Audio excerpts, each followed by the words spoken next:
picture you see is myself at 18 months.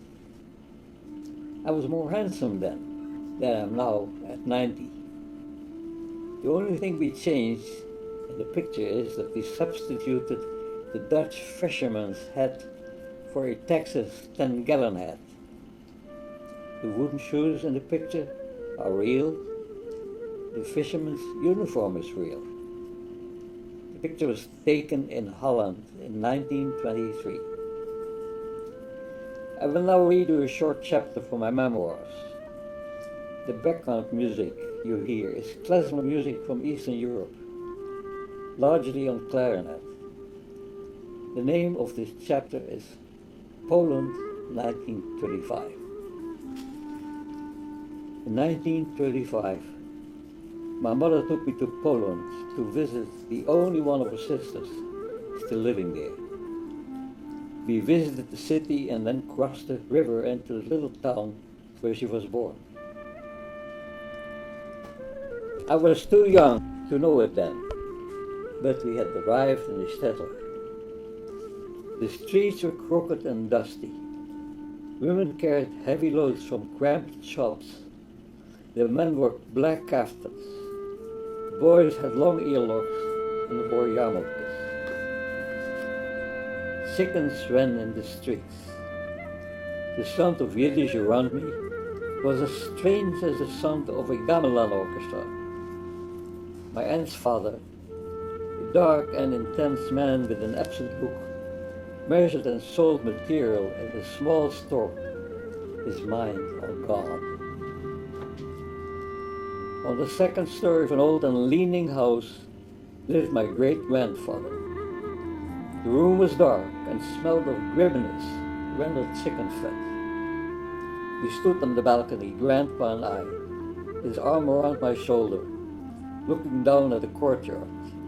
We yeshiva bochrim, in flowing frocks, talked earnestly, and boys from cheder ran around, payas flying, yarmulkes falling, as they shouted in high-pitched voices.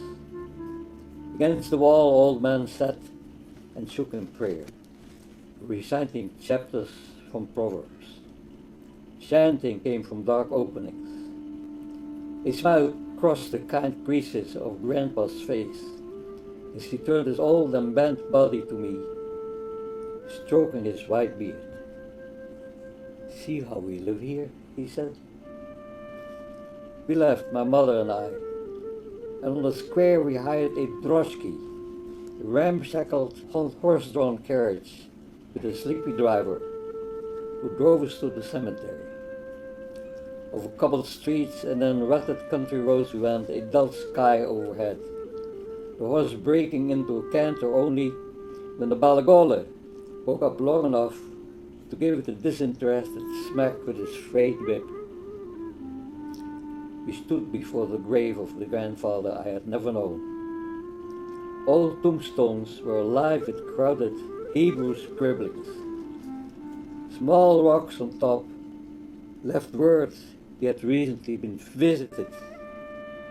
My mother covered her face the way she did when lighting the Shabbos candles. When she lifted her hands, she was crying, and dark memories flooded her eyes. I didn't know I had glimpsed the last figures of an old tradition that day. The rest of the summer we spent in the country, at the foot of the forest of Carpathians. The sun was warm, and every glorious day I came to the swimming pool. Over the loudspeakers, the latest hit played. Smoke gets in your eyes. To reach the pool, we took the train, then walked a mile from the railroad station. The station was Auschwitz.